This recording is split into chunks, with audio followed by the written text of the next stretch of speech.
Halo semua, balik lagi bareng gue Vian Rafe. Dan gak kerasa juga gue udah sampai ke session 14 dari alur cerita yang pernah gue bawain sebelumnya, yaitu kelanjutan alur cerita Battletoads The Heaven ini ya. Dan tanpa banyak basa-basi lagi, yuk kita langsung check this out aja alur ceritanya.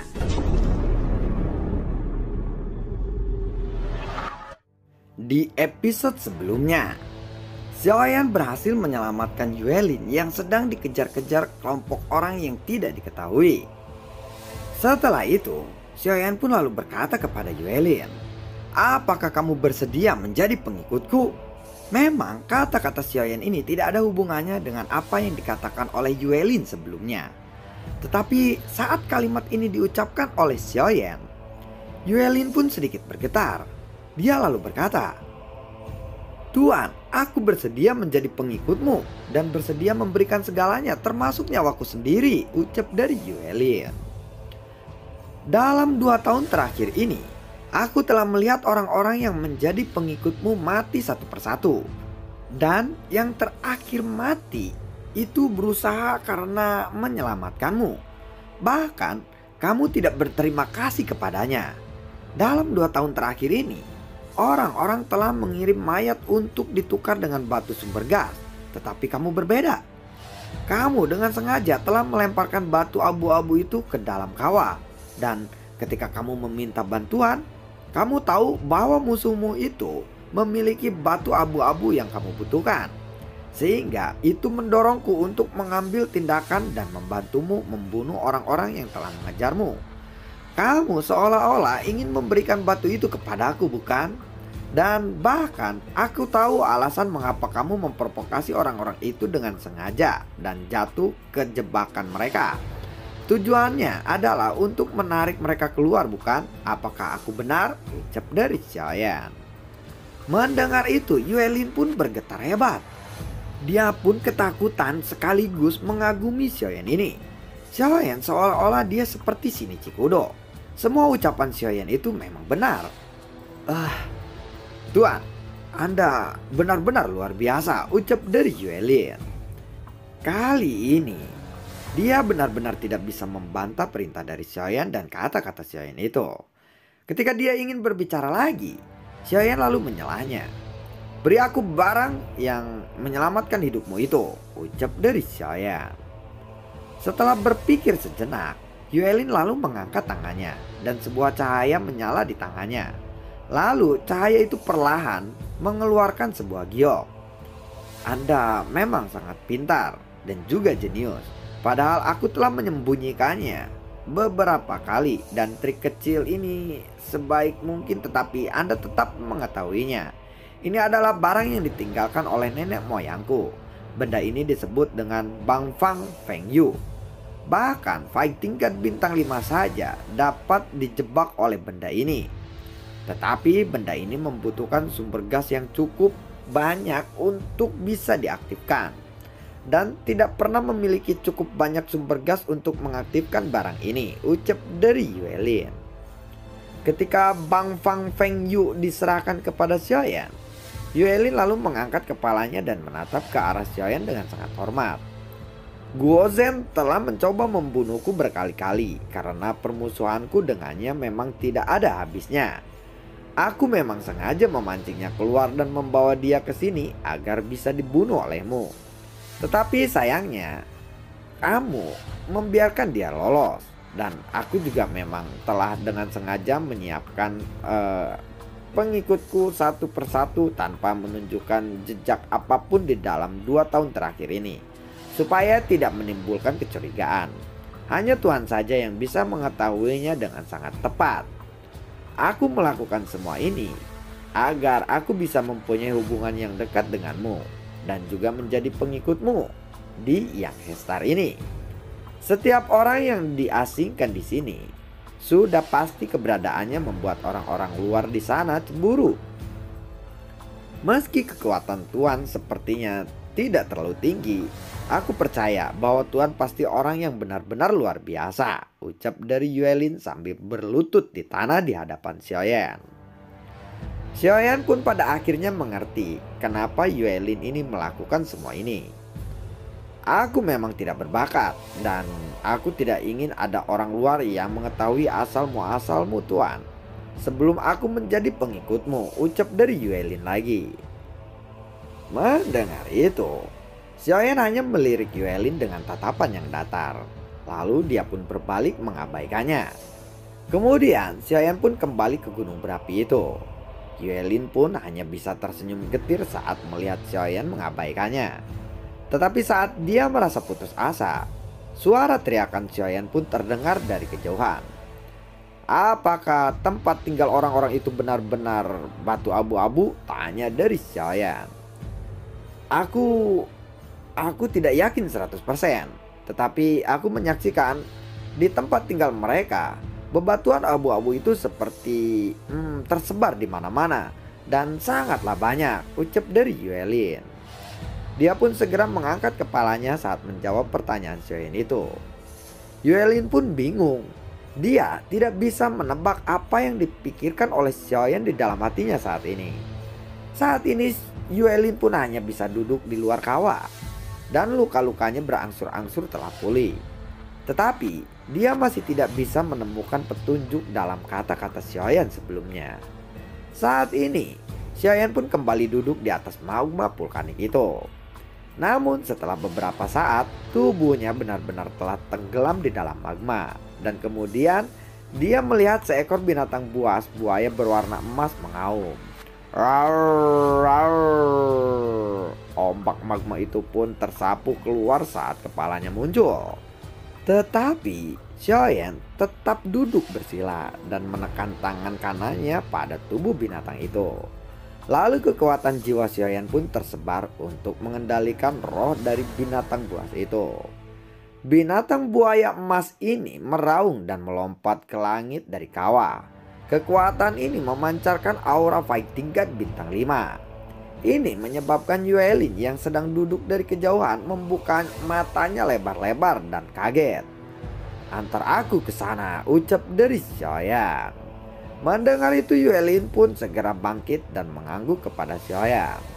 Xiaoyan dan Yuelin pun lalu menaiki binatang buas buaya emas itu. Dan mereka pun bergegas keluar dari pegunungan Merapi itu. Tetapi sebelum mereka terbang, tiba-tiba ada sesuatu di tanah. Kemudian ada sebuah lapisan cahaya yang tiba-tiba naik ke langit dan menyelimuti jarak ribuan meter. Ini menyebabkan binatang buas buaya emas itu pun berhenti dan sepertinya ada kekuatan yang besar di sana. Lalu segel tangan Xiaoyan pun berubah dengan cepat. Kemudian Xiaoyan mengangkat lengannya dan menunjuk ke udara. Bukalah, teriak dari Xiaoyan. Lalu tirai cahaya bergerak dan kemudian ada retakan yang muncul di tirai cahaya yang sebelumnya Xiaoyan temukan. Dan buaya emas itu pun lalu meraung dan tubuhnya pun segera melesat menuju retakan itu. Xiaoyan pernah mencoba membuka segel tirai ini sebelumnya. Tentu saja cara untuk mematahkannya tidak seperti yang dipikirkannya. Tetapi Zhan Lao pernah berkata kepada Xiaoyan bahwa Xiaoyan tidak pandai dalam membuka segel tirai seperti ini. Jadi dia akan sulit untuk menghancurkannya. Namun untuk Zhan Lao hal itu sangatlah mudah. Saat buaya emas itu terbang keluar dari tirai cahaya, raungannya pun terdengar hingga ke seluruh pulau. Dan Xiaoyan pun duduk di atas kepalanya.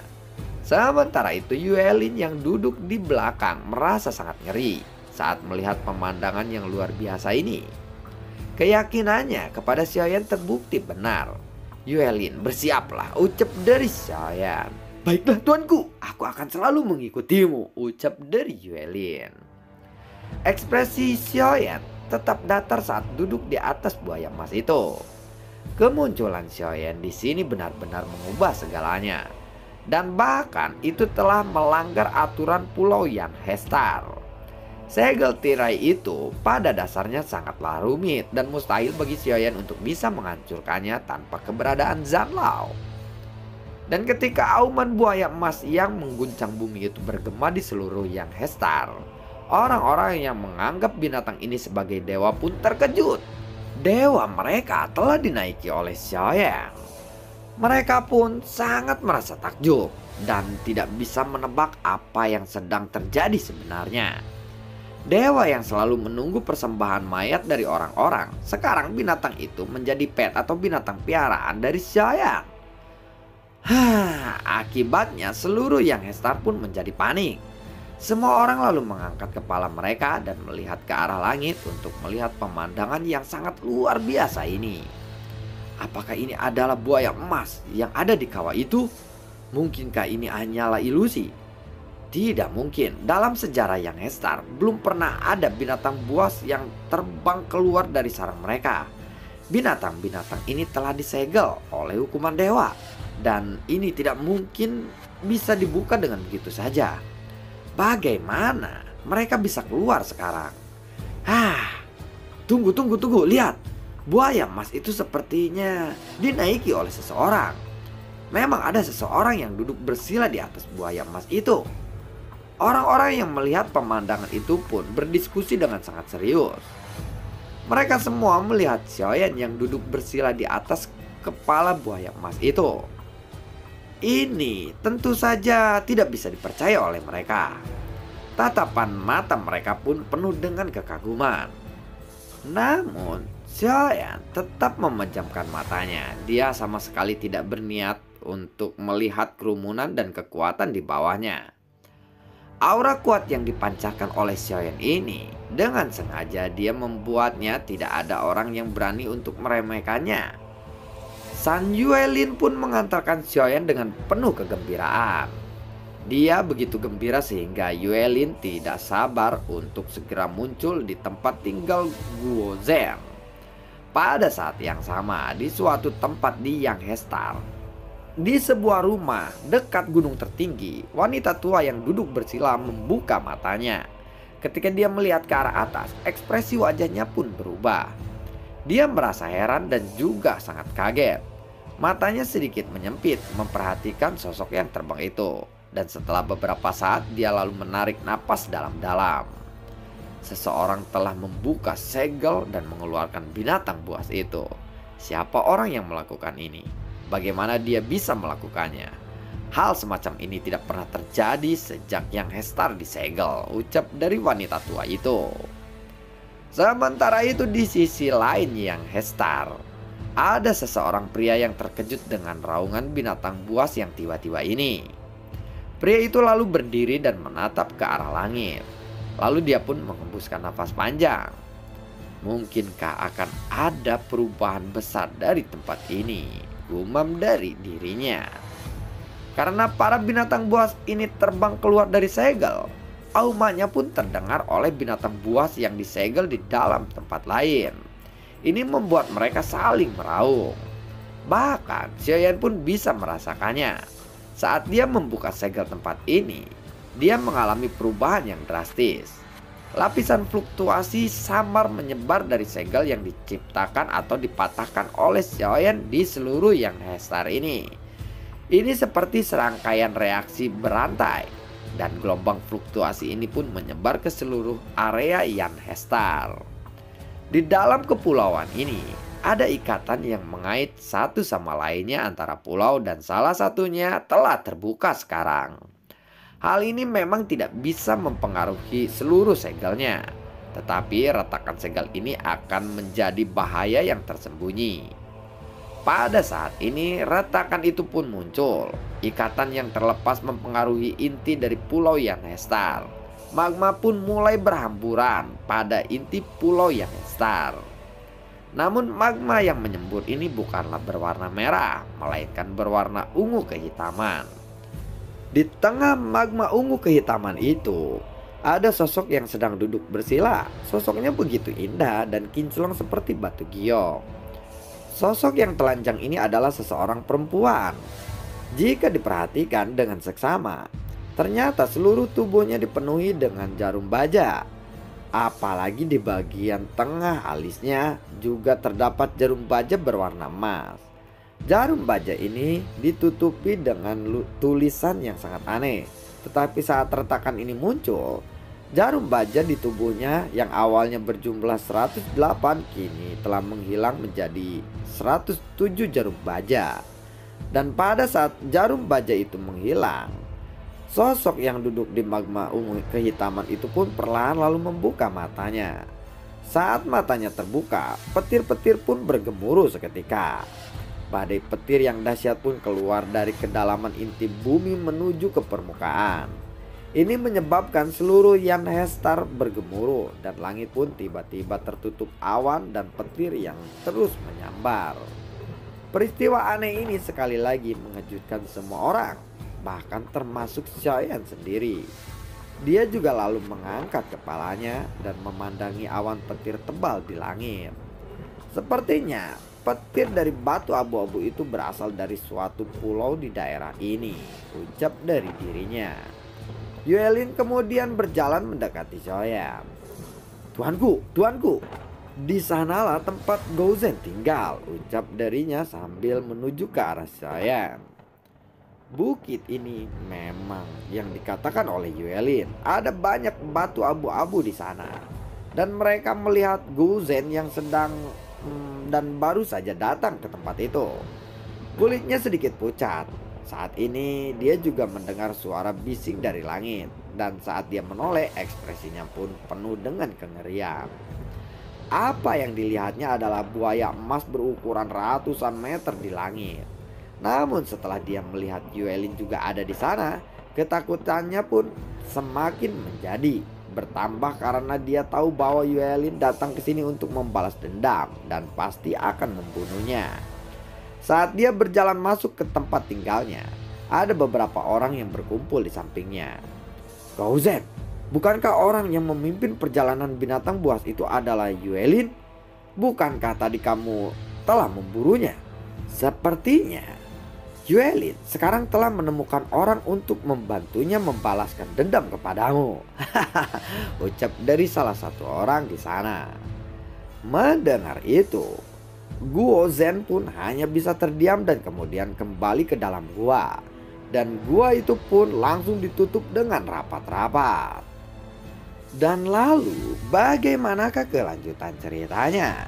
Nantikan video gue berikutnya dan semoga sehat selalu untuk kalian. Gue tidak lupa untuk selalu ucapin terima kasih banyak buat kalian yang sudah mendukung channel ini dari awal hingga saat ini. Dan gue juga tidak lupa untuk selalu ucapin terima kasih banyak buat kalian yang sudah mensupport channel ini lewat link Saweria di bawah kolom deskripsi. Dan semoga sehat selalu untuk kalian dan terhibur juga dengan alur cerita yang gue bawain. Sampai ketemu lagi di video gue berikutnya dan semoga sehat selalu untuk kalian. Assalamualaikum dan sampai jumpa. Dadah.